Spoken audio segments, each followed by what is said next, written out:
Got some people filtering in.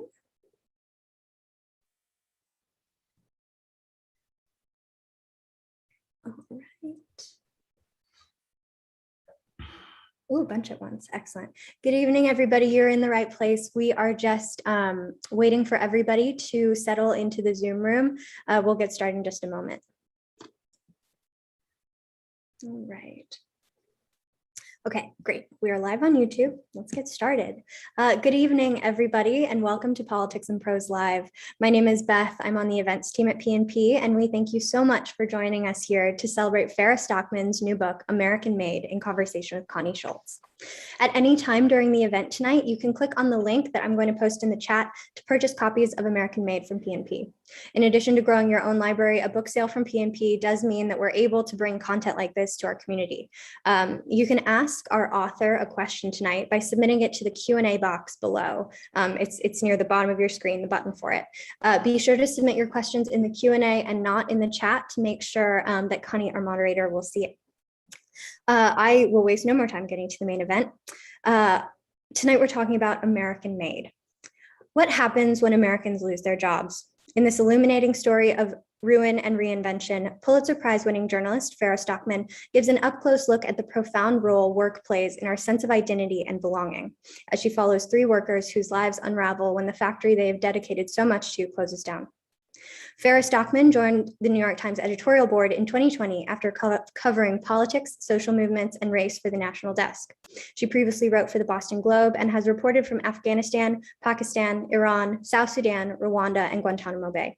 In 2016, she won the Pulitzer Prize for a series of columns about the efforts to desegregate Boston schools.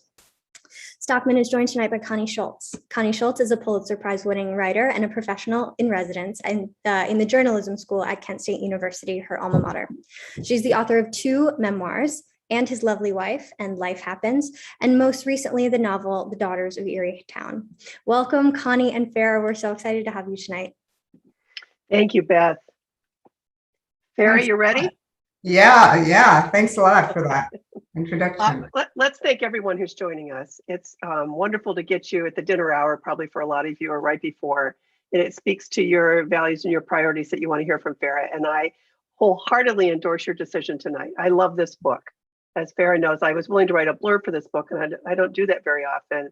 And as I told her earlier this evening, I love this book for so many reasons, but the primary one is that she brings the full humanity to force in her depiction of people who work in a plant. And Farah, can we start by, it's such a basic question, but I think it'd be helpful. You've had plenty to write about. You are very busy as a journalist, and yet you decided you wanted to write this book. And can you talk about why this book and why now did you want to write it? Yeah, so I started in right after the election in 2016, thinking about this book. Like many people were probably watching tonight, I was stunned that so many millions of Americans had cast a ballot for a man who had never served even one day in government. How could this be?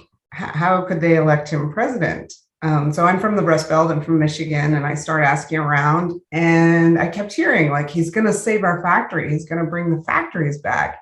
And if you remember back then, during the Trump rallies, he would have these big rallies, and he would talk about the plants that were moving away. And he'd say, is there anyone from Carrier here? And have the workers like shout out their years of seniority. So I decided to follow a plant in Indianapolis that was moving to Mexico, really to just understand, like, what does that feel like to be told that your job is going to go away because these people over here are going to do it cheaper.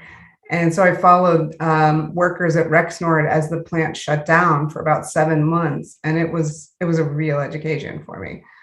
I remember well, Trump was in Ohio at Lordstown, telling those workers not to move because he was going to save their jobs. And of course, that never happened. How did you end up landing on the 3 people who are the people you focus on in this book? There are 3 different workers. Could you give a little description of each of them, please, and explain why you decided to select them? Sure. So I met John first. in the Union Hall. He was a diehard union guy, the grandson of coal miners. He came from a long line of union people, and he was the vice president of the union. And so I met him, and this was his second plant closing. He'd been through this 10 years earlier, lost everything, lost his house, lost his truck. So this plant was supposed to be him getting back on his feet. And then boom, it's closing down. So I wanted to follow John to see like what happens to him after this second plant closing. And he was white, or is white. Yes, he's a white guy. And, he really kind of had a lot of descriptions that made me see that going through a plant closing is almost like going through a parent's death. Like it's an experience that changes you after you go through it. And so I learned a lot from him and wanted to follow him. The second person I met was Wally.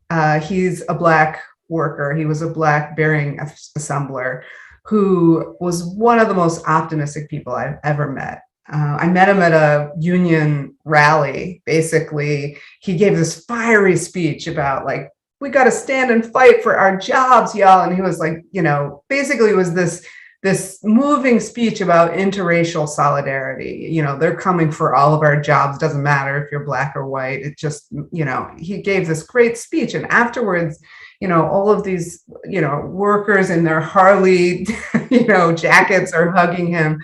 And I introduced myself, and I expected him to still be, in that fiery mode. And instead he was like, well, actually, I want to start a barbecue. He was the only worker I'd met up until that point who actually had a plan for what he wanted to do afterwards. He'd always wanted to start his own business. He'd always wanted to start a barbecue business. In fact, he sold barbecue at the plant, and he was very entrepreneurial. And I really wanted to know, like, does he do it? Is he able to do it? He believed in the American dream. He believed in his ability to start a business. And he thought God had closed the plant so that he could start his business. And I really wanted to see if he would do it. And then Shannon, she was so different than what I expected a steelworker to be. She was a single mom, a white woman who had been in that plant for 17 years. She had gotten the courage to leave like an abusive relationship because of her job in the plant. And she'd worked her way up from a janitor all the way to becoming a heat treat operator. She was in charge of the furnaces, which was one of the most dangerous and highly paid jobs. She was the first woman to do it. She had to fight to get that job. And I met her on Facebook because I was like, man, there's women in this plant. I want to talk to a woman. And because I just really wanted to know what it was like to be a woman, a female steelworker. And I looked on Facebook to see if I could find a female steelworker at that plant, and I found her. And it took me a long time to convince her to let me follow her. But I did, and I ended up writing a whole story about her in 2017 in the New York Times. That leads me to another question I've had, and I had it throughout the reading of this, because boy, do they end up trusting you and really sharing their lives with you. And what was that process like? And was it different for each person, or did you see them? I mean, I'm really curious how you gained their trust. I come from these people, right? I know how they can view outsiders, and certainly journalists. And how did that work for you? How did you do that? It took years. So, I ended up following them for 4 years, essentially the entire Trump administration. So Shannon, at first, I agreed to let me take her to lunch at Cracker Barrel, and then she completely canceled because she thought that the company was going to punish her and not give her severance pay if she ended up talking to the media. Wow. And then I had to promise her that I wouldn't write the story until after the plant closed and she got her severance check. So that's how she started. But even then, she was super busy.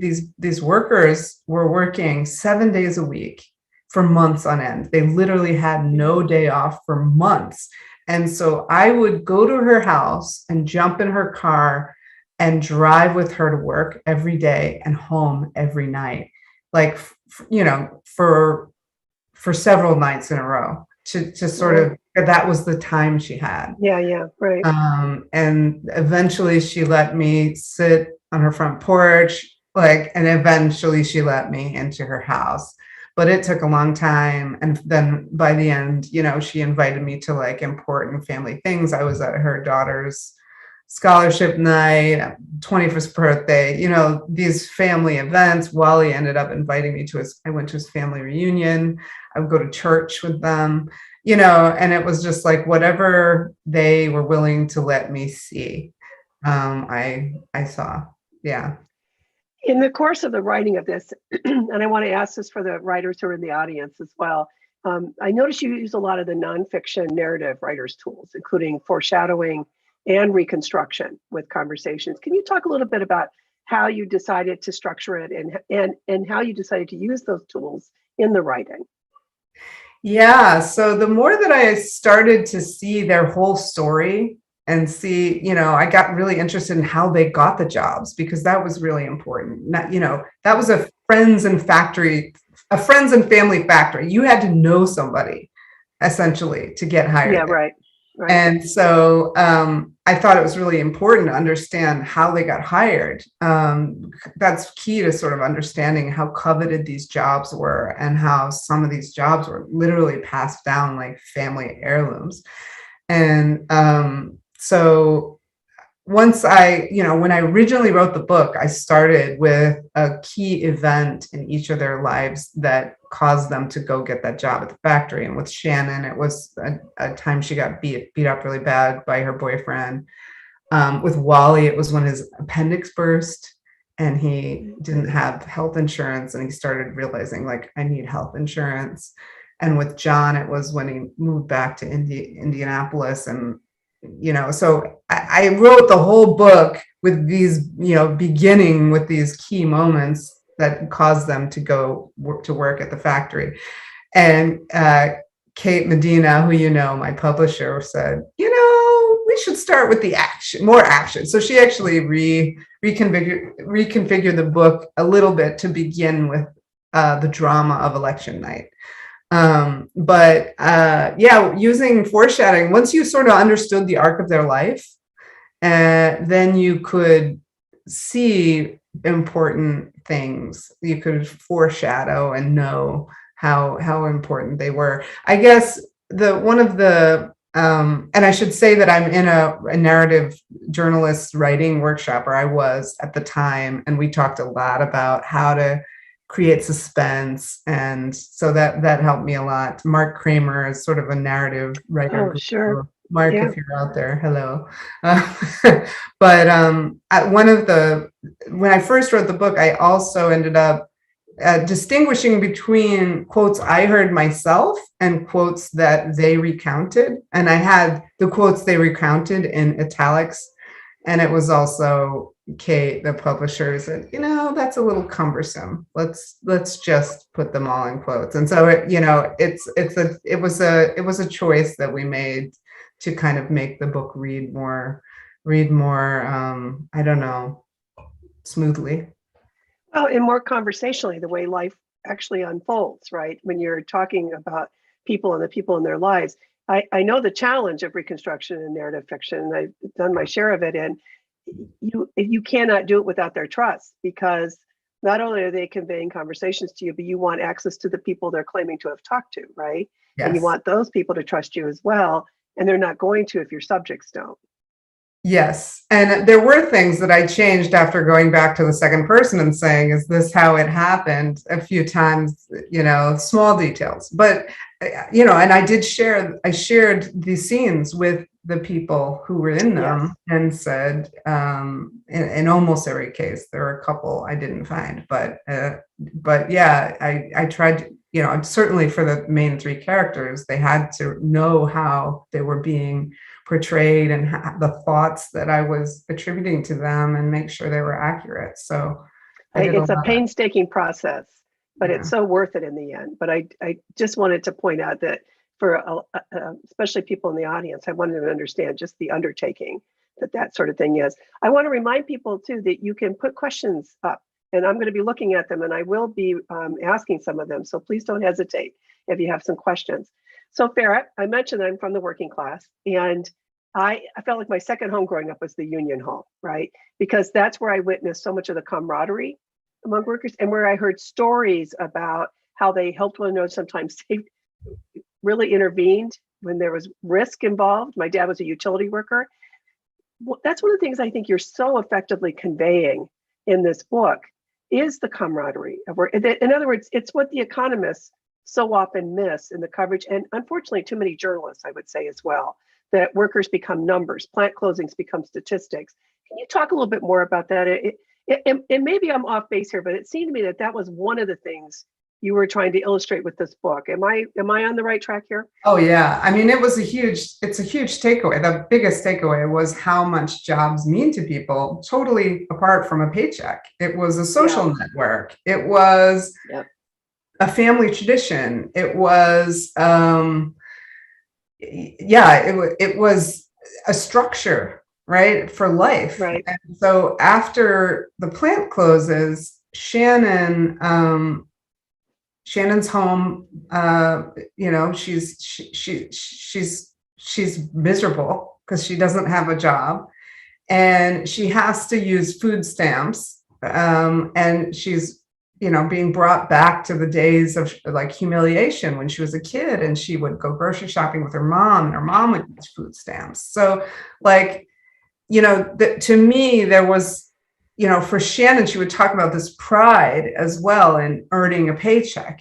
There was, she didn't feel very much like a citizen of the country. Like she hardly ever voted. She didn't feel like politicians listened to her, but she felt like she was a respected consumer, which was a respected place in American society because she could earn a paycheck, and it made her feel good that she could buy Heinz ketchup instead of the generic brand of ketchup.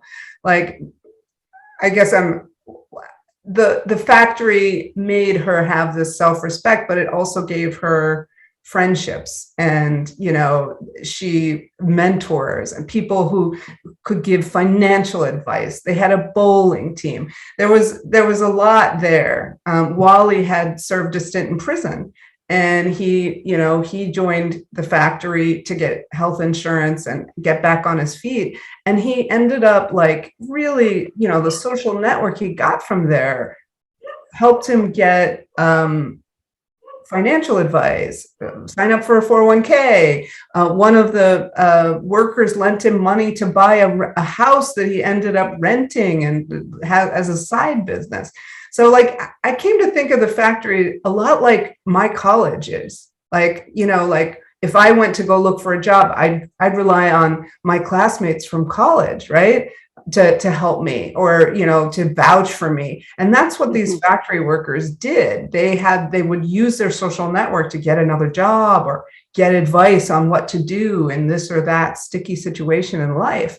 And, you think about, it's very tempting to say, oh, the factories are never coming back. But imagine, someone telling you your college degree is worthless and your whole network is fading because those factories that are never coming back. It's an identity. It is an identity. And as I was reading your book, I kept thinking about how much we're getting it. There are some journalists who do a good job covering them. I'm not going to, but I certainly am aware of a lot of the coverage that I think misses the mark, in large part because it fails to acknowledge the human toll of the loss and also just the human community of workers. I'm wondering what you think of this. Over the years, I've come to believe that for a lot of people who are college educated or who are lucky to have jobs that they really love, they have a hard time understanding why anybody could love working in a factory or that anybody could love working in a plant, right?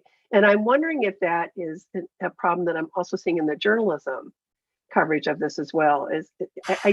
I would like your thoughts. I'm not here to bash our colleagues. There are a lot of journalists doing great work, right? But I'm wondering, you are in the weeds on this, and I'm just wondering what your take is on the coverage. I think it's really hard to, you have to spend a lot of time, right? And especially political reporting, it's usually very fleeting. You have, a quote here that's, taken at a certain point in time. I really wanted to do the opposite of that and have, follow them for years and really see how their view of Trump changed, how their view of politics changed. And yeah, I mean, I do think that we are, as a society, we're very segregated, not only racially, but by class. And we're very segregated geographically. So people who have college degrees from fancy universities don't tend to stay in the Rust Belt. Like, a lot of people leave. And I think it's hard, even if you were from I grew up in Michigan, I hadn't gone back and spent all that much time there. So I do think, I don't know, we need to reconnect with people there and really, because how can we speak for them if we don't understand their economic reality? How? My book is so marked. My copy of your book is so marked up. And I'm sorry, I think I just interrupted you. Please complete. Oh, I was just going to say the most shocking thing I learned during the whole process of writing the book is that 2/3 of Americans don't have a bachelor's degree. Only 1/3 of Americans have a bachelor's degree. And I think of my friends, the people in my social circle, and also the people who make all the decisions in the country, right? They have not only bachelor's degrees, but advanced degrees, law degrees, PhDs.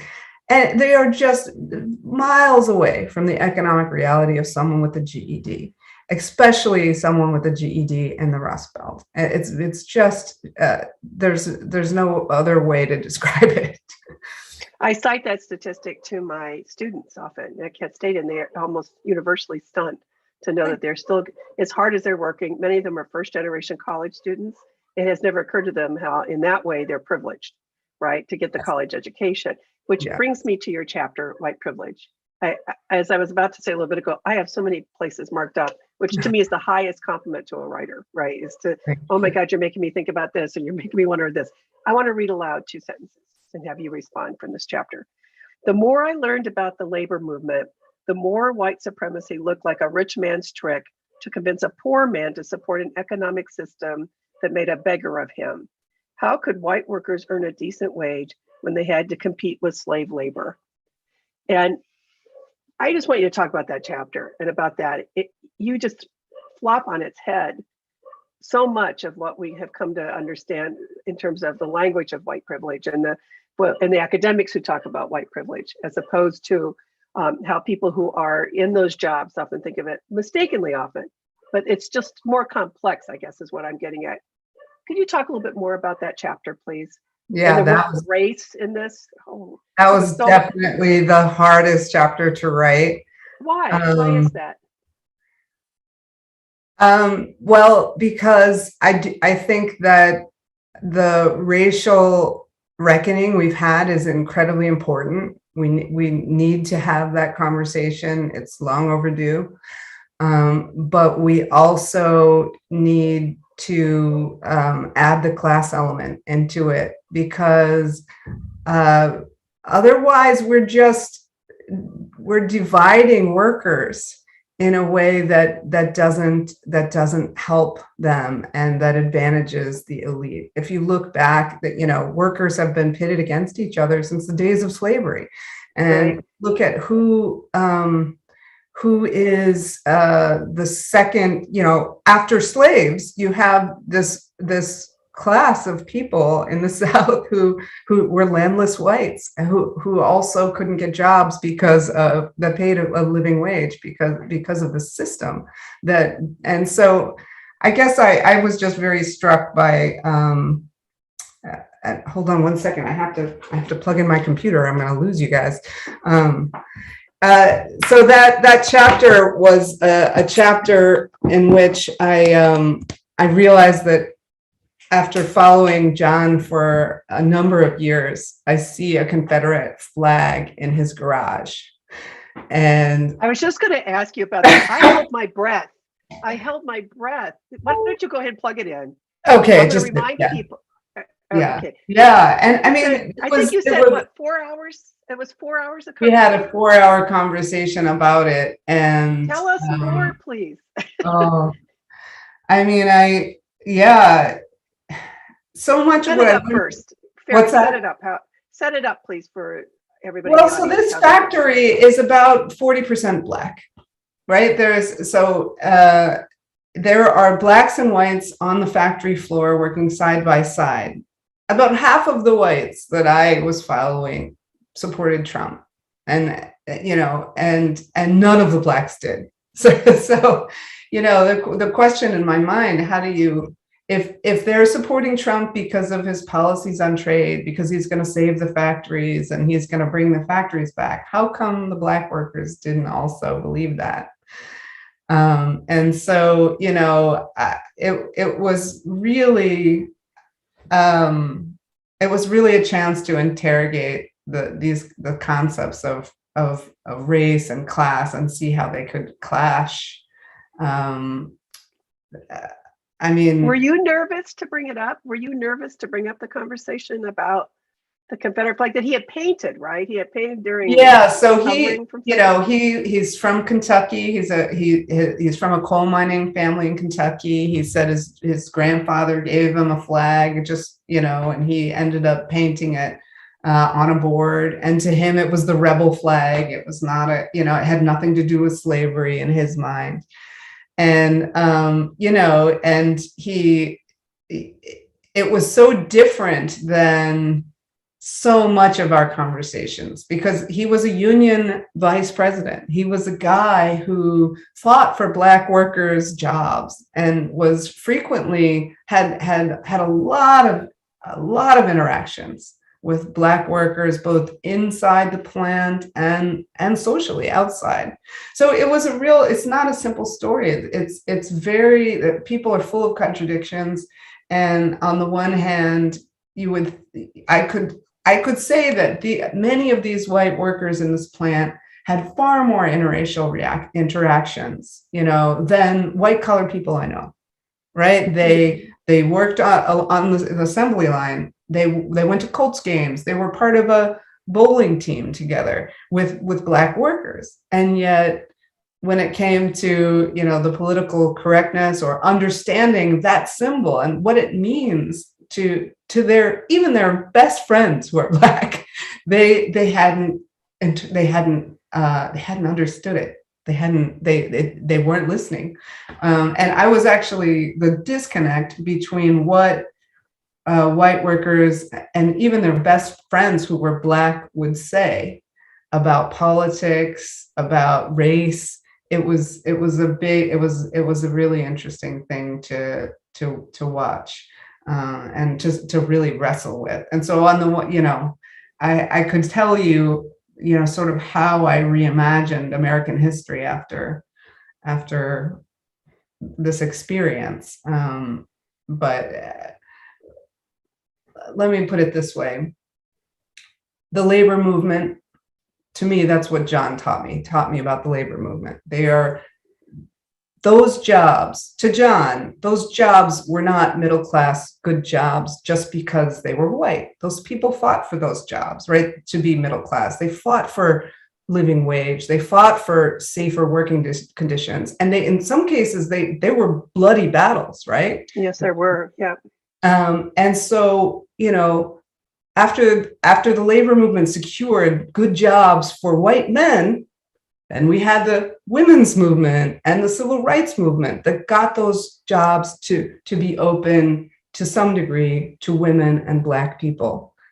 And then the factories started moving away, right? And so when you sort of see that, you can sort of understand how, just talking about white privilege doesn't cover it all. It doesn't cover where we are. And the other day I was on a Zoom call with a Harvard educated PhD. He had a Harvard PhD in economics. And he was talking about laid off factory workers being too privileged, whining, and it was like, wow. It was a surreal thing. We can't let the very important conversation about white privilege be used to dismiss valid economic grievances. Well, I imagine that will not be the last time you find yourself in that sort of discussion, right? Very With people. Yeah. I'm going to go to some of the questions now, Farah. Um, so an anonymous attendee asked, this book has such an important message, but is there one person or group of people you hope it reaches most? Policymakers, workers' families? I think policymakers. I think I wrote this book for people like myself who have benefited from globalization. I've benefited. Every job I've ever had has been, hinged on the increasing interconnectedness of the world. All right. I was a foreign affairs reporter. I covered the International Criminal Tribunal. I've had an awesome life with globalization. And this was my first close encounter with people who were detailing the losses from it. And we have to acknowledge those losses if we're going to be able to move forward together as a country. That's really an important statement you just make. We have to acknowledge those losses before we can move forward. Dan Conaway asks, I've read the book. Thank you, Dan. And I know that for John, the decisions Shannon and Wally made to train the Mexican workers felt to him, a union guy, like a betrayal to the principles of labor unions. I'm curious though, did he think that if the workers stood together, that the outcome would change, that the factory wouldn't get moved to Mexico? Do you think, I guess you, Farah, think that that would have changed the outcome? Right. So yes, that was a key difference between John and many of the Black workers. Many of the Black workers thought it was racist to refuse to train the Mexicans, whereas John would go through the plant and say, let's stand together and refuse to train. And that's the only way we can keep this plant from moving. I mean, I don't think they would have actually stopped the plant from moving, but it's hard to know for sure. I think unions have been so demoralized over the past several decades that we can't remember what they have managed to achieve in the past. So I don't, I'm not sure it would have made a difference with this particular plant, but people were so adverse to strikes, that were so adverse to making demands, because we've come to this point where we're begging companies to bring their factories and we're throwing money at them. Interestingly, since I've written this book in the last couple of months, we've seen sort of a reawakening of labor. I was just going to ask you about that. Yeah. I just read a piece, I think it was in Bloomberg, saying just that unions are enjoying perhaps a resurgence. And can you respond to that? Do you think that's true? I mean, and if so, what are the signs of that? Well, John Deere on strike. They haven't been on strike in 35 years, right? Right. So, I do think we've seen a lot of teacher strikes in recent years. Nurses are on strike. Kellogg cereal people are on strike. Just my luck to write a book about the importance of work, in the middle of strikes and the great resignation. But no, I think there is something that might be happening. It's a little early to say how it'll shake out and what's causing it.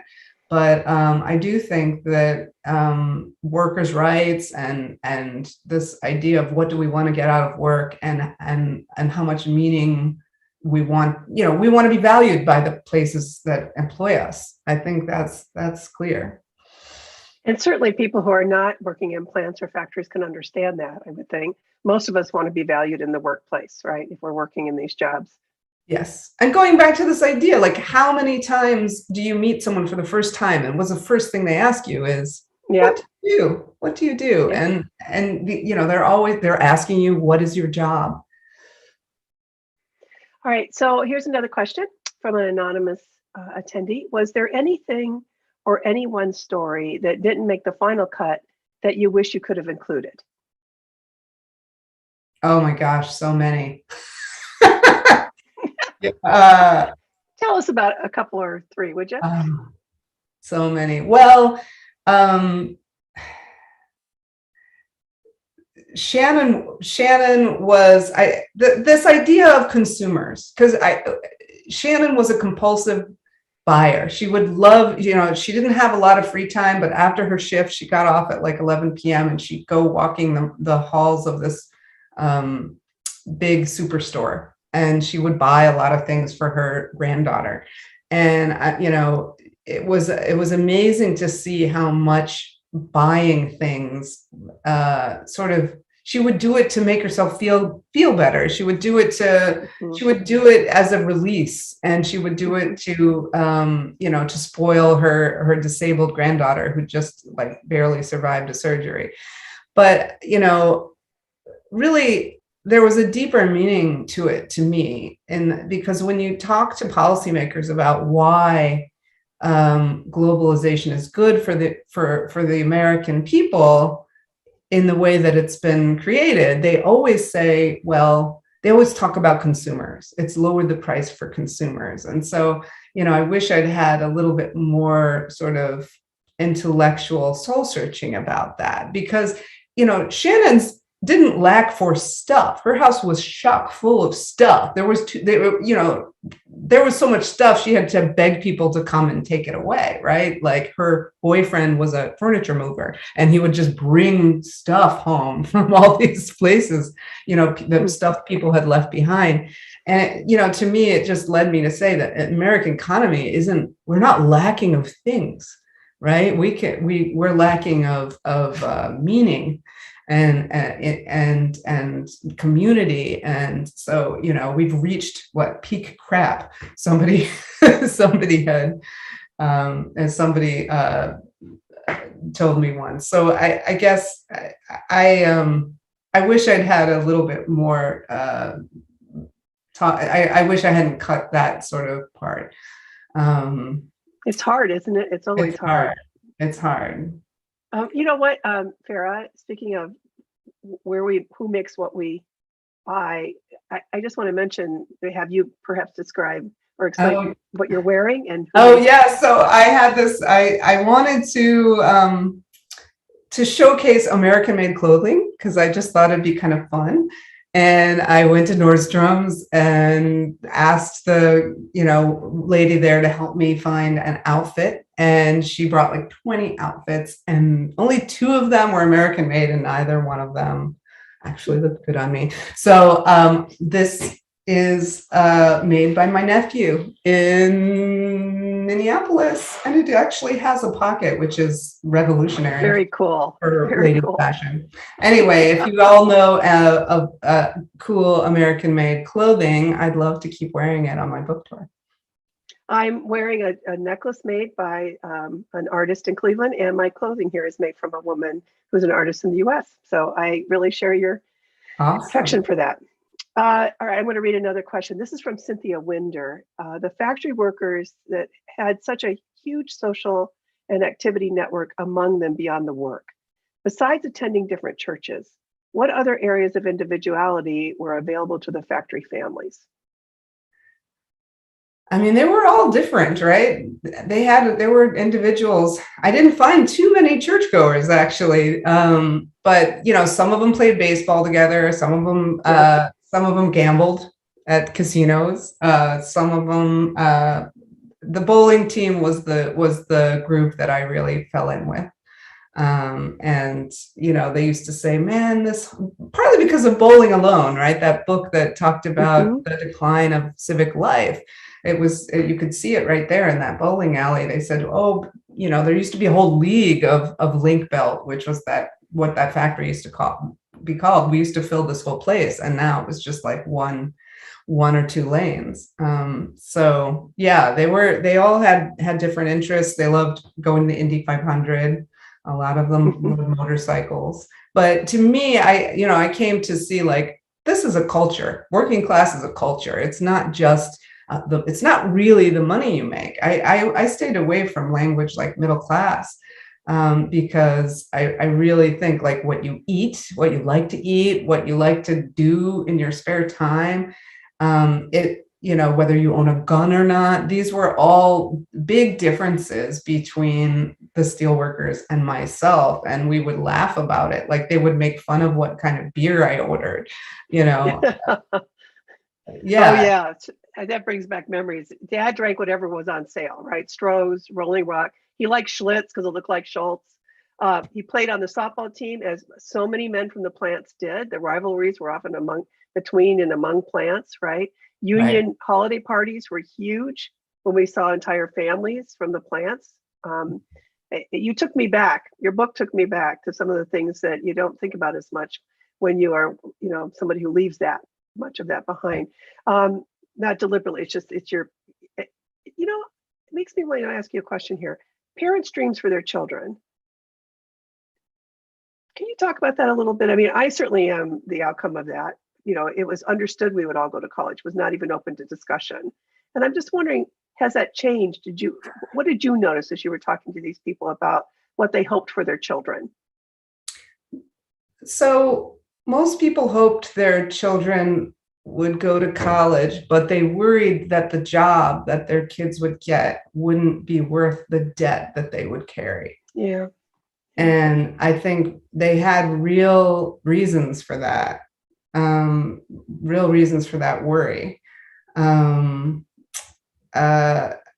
interacted with one steelworker who wasn't one of my main characters, but he talked about initially refusing the factory job because he wanted to go to college, and then going to community college and really not making it. You have to also work on top of the school, right? And so for blue collar families, if you also have to work in order to go to college, it's tough. And he talks about, crawling back to his dad and begging to get into the union. And he was sort of the wayward son who didn't realize what a great deal it was to be a steelworker at that time. And, you're really, I spoke to many men who had initially not wanted to follow in their father's footsteps and then started to realize what they were turning down. These were highly coveted jobs where, you couldn't get in if your dad wasn't in the union a lot of times. Those were the jobs that, went overseas, not the ones where people were only earning like $12 an hour. No, these guys were earning $25 an hour without a college degree, without even some cases a GED. And you walk right out of high school into a job that can support a family. That doesn't exist in a lot of places. And so, I found there were people who said, I shouldn't have followed my dreams. That was a crazy dream. And all I just have is college debt from it. And now I'm back on track. Oh, wow. There's a lot there, man. There's just so much. Virtually all of my students at Kent State are holding down jobs while going to school. And they feel those who are coming from working class families, first generation, feel increased pressure to prove to their parents often that it's worth it, right? It's worth it, right? All right, let's get to some more questions. If people are hopping here. Farah's comment about a fundamental misunderstanding of lived experience of blue collar workers by college educated Americans really hit home. My mom's family life was really centered around the steel mill my grandfather worked at, and I, a college educated youngish person, have never been able to relate to her on some levels. I bet reading your book would help my comprehension, but where else can we start to bridge the gap on a larger scale? Great question. Talk to your sure mom. Is. I mean, talk to your relatives. I also had relatives who lived in factories or who worked in factories. And I obviously know much more about Shannon, Wally, and John's life than I do about theirs. I've never sat down and asked my aunt, okay, so what happened to you when your factory moved to Mexico?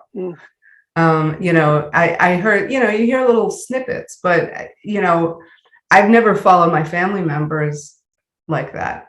And I just think we have to listen more. I would start there. It's a great question and a great answer. Another anonymous attendee. This can go right to your political piece you wrote that went up today, I believe, right? Why do elected Democrats collectively have such difficulty crafting effective messaging to those who work with their hands for a living? We cannot even describe the social infrastructure plan, which contains the greatest expansion of programs to directly help ordinary Americans. John, president of the Jack Dover fan club. My husband and I know Jack Dover in Arlington, Virginia. Boy, that's a great question. So talk about it. I mean, you just wrote an op-ed about this for Politico. Yeah, I think there's so much in the Build Back Better plan that's about jobs, that's about support for work, support for, childcare. That's a program that will help parents go back to work. I don't know. I think it's because Democrats are increasingly college educated and concentrated in cities. We've become a party of professionals, and no matter, it was very clear to me there was a huge disconnect between people who champion the working class and those who are actually in the working class. And some of it's just about, realizing that people want good jobs, and there's a lot of jobs in the trades. A lot of people want those jobs to be respected, and they want the knowledge that you have, the skills should be respected. But instead we say, oh, well, if a college didn't give you a piece of paper to say that you know something, it's not worth anything. I think the knowledge that people who work with their hands have is incredibly important, and we should honor it and recognize it and value it and put it to work. I would argue also, Farah, that even just visiting a plant or a factory and watching people on the job teaches you an awful lot about skilled labor, right? And the intelligence that goes into the experience that's required to do that job. Yeah, people would always tell me, oh, they think I'm a monkey. They think it's just pushing a button, right? And Wally said once, like, about the company, like, what do they know about us? We're just like little ants. They don't know anything about what we can do. The language that they used was just really striking. They did not feel seen or respected by the company that was employing them. And by the way, the company did not train them. They trained each other. And so they actually felt, when they were asked to train the Mexicans, they felt angry, like, we developed this knowledge ourselves. You didn't give it to us, and now you're forcing us to give it away for less than the cost of a pack of cigarettes. It was infuriating to them. I will just say too that this factory had been bought by two private equity firms. One, that's a sort of a part of the story, is that the private equity just bought them up and was trying to squeeze money out of them. And so they didn't even know in certain cases who owned them. And they would just be passed from owner to owner, just like the machines they ran. And it really makes you question what we're doing with American capitalism when you hear that. It sure makes it easier to make workers less than human if you don't have to think about them and never meet them, right? Absolutely. We have a couple more questions here, Farah. I love how invested the audience has been in hearing you speak and hearing your thoughts. I appreciate enormously your interest in ensuring that economic concerns of working people are treated as weighty and as important as stories happening to people of wealthier classes. I wonder, however, how much language choices, for example, the use of passive voice, reference to jobs being moved or lost or factories being moved, rather than use of the active voice, company or CEO decided to move, might contribute to it. I certainly understand that change in voice won't change realities too deeply, but I do wonder the degree to which ignoring the agents of change and pursuits of profit does let responsible actors off the hook for what they're doing and contributes to the invisibility and diminishment of workers' experience. Wow. It's an interesting point. It's a very interesting point. I mean, I do think there's this kind of idea that, oh, it's the invisible hand. It's just capitalism. Yeah, right. And nobody, right. That's just normal. That's just the way it works, right? If these people are going to do the job cheaper, the jobs move. That's the way it is. I heard that so many times from economists, and I mean, they're right in that there's no way to keep an American factory on American soil without it, if it's competing with cheap labor overseas. The only way you can do that is to automate, right? So they do have economic pressures. It's not just like they are, just evil people, but we just have to think much harder about why about the system that we've designed, for sure, and who it advantages. And Jean, I apologize if I mispronounce your name. I'm going to spell it Jeene, Hobbs. Isn't this similar to the conversation that we have about rural/agricultural folks? Manufacturing occurs here in Nebraska, but at such a smaller scale to ag or healthcare. Here it is food processing. We don't know much about each other in general. Yeah, no, it's true. We don't know very much about each other, but we actually depend on each other, right? We live in the cities and we eat food that comes from the farms, and we don't probably know any farmers, right? Right. So that disconnect again lets us keep people at a distance, doesn't it? And if they're at a distance, we don't really have to think about them. Right. I mean, I think that's one of the most, our toxic politics just covers up the fact that, look, in rural communities, many of them are red, right? Many of them are Republican in rural areas. Cities are blue, even in Texas, right? So that tells me that there's something about how people in cities are thinking about government that's different than people in rural areas that are thinking about government. There might be good reasons for that. Farah, is there, so far the response to your book, I'm just wondering, has anything surprised you? Or what has surprised you in response to it? Or even in the questions you're getting right now? Is this pretty much what you were hoping for in terms of the way people would read the book and what they would think about? And what else would you like us to be considering as we're reading your book and spreading the word of this wonderful book of yours? Well, it's hard to tell a complicated story. And I do think, the response, people, it's only been out, a week or two. So, I'm so far so good. But, the question I've been asked is, well, so are you against globalization, or where, I think we have to work together to build a different kind of world where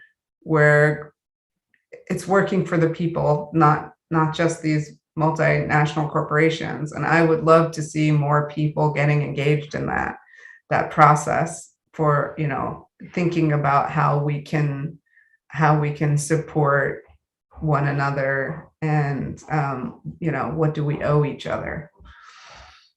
Another audience member asked this, and this is a wonderful question. How did the people featured feel about the book? It's a great question. There was only one person who didn't love the portrayal. Are you going to tell us who? John's wife wasn't the biggest fan of the idea of the book. From the very beginning, she was a little worried that he would be have a hard time getting another job if he was featured so prominently. There is evidence that he was kind of being blackballed, maybe after, for being such a strong union guy and being in the news around the plant.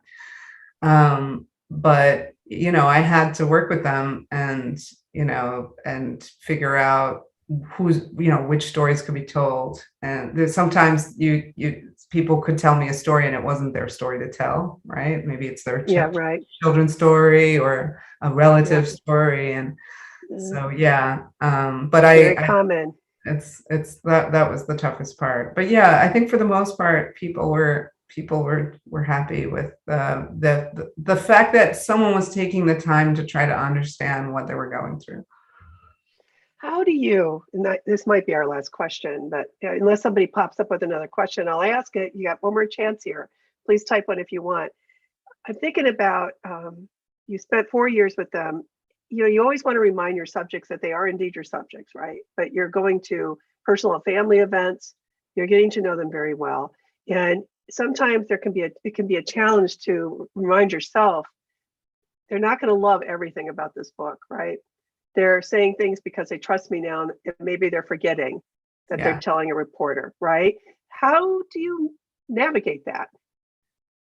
You just go back and make the case and say, this is what I would like to say. And, there were, sometimes you have to draw a line and say, this is important, to keep included. I want to, there were some things that I'm sure, people didn't want me to include, but, they had to make a good case for why I shouldn't include it if they wanted Did they ever make a successful case on anything that you ended up not including? There were some, yeah. There were some who said, this is not my story to tell, right? This is not, if it was about a child, that was the hardest thing, because Sure. the steel workers had kids, and how do you, the kids didn't necessarily sign up for having their whole life be exposed in a book. However, you and I have been in this business long enough. I'm longer than you because you're younger than I am. But both of us have done this long enough to understand that those children grow into adults, and sometimes families are really grateful for the record of a moment in their lives, right? I do want to emphasize that with everybody who's listening, that because it's a hard call sometimes, but we are writing books for a reason, and they're going out there, and we hope that they're going to have a life for years, right? And this is the start of something new. Is there anything I haven't asked you that you think is important to in the last couple of minutes that we have? I always want to give the author that chance, and you've done a lot of hard work on this book, Farah. What haven't we talked about? Oh man, that's the question I didn't expect you to ask me. No, no, it was just an incredible education, and I learned a ton. And I feel like I'm somebody who spent so much of my life overseas. I moved to Kenya right after college. I lived and worked overseas. Most of my friends have spent stints overseas. It's a global world for us, right? Like for us, it's nothing to move to Amsterdam or marry someone from, India and live in, there's just for the elite, it's such a, I don't know, it's that world. But then we want to come back and represent Americans. I think this is Americans who may not even have passports, right? So I guess I think that's right. I think that most of them don't. Right. Yeah. I have had a number of students who've never been on an airplane yet. Yeah. Right. And it is so much about what your means are, what you have access to, and what you're encouraged to pursue, right? Yeah. So to me, it was a real sea change in that, my eyes were kind of open to why there was this fear of the world and, anger in some cases at globalism. One of my first columns for the Boston Globe was making fun of these little towns in Maine that were like passing anti-UN resolutions, these symbolic resolutions. Now I totally get it. And so I don't know that what to is do such about a it. big, you know what, that illustrates just what kind of journalist you are, that you could say that now you get it, that you're open, your mind is open, more important, your heart is open, and you're learning as you go. I just think that's a wonderful note to leave it on, except somebody's got something very nice to say to you. So I want to read it, and then Beth, I'm handing over to you. Farah, I'm excited to listen to my new copy of your book. After hearing your discussion today, I'll definitely be recommending it to at least a few friends in particular. You're an inspiration to me and Olivia, and I apologize for probably getting this name wrong. Julie Martinacco, Martignacco. Thank you. Thank you so much. Thank you, everyone. All right, Beth, it's Yes. you. And thank you so much, Farah and Connie. Everybody in the audience, we are so appreciative and so thankful that you've joined us at PNP Live for another one of our really inspiring, important conversations. That question about the mom was my question. I appreciate you answering it, Farah. I will be listening and asking her about her life, because that is what we have to do to bridge the gap. So thank you. Yes, so thank you everybody in the audience. Do check out Politics and Prose's website, not only to buy your copy of American Made, but also your copy of And His Lovely Wife, or Life Happens, or Daughters of Eerietown by Connie Schultz, and to check out all of our great virtual events coming up for the rest of the month. From Politics and Prose to all of our lovely community members, we hope that you stay well and stay well read. Good night, everybody. Good night, Farah and Connie. Bye-bye.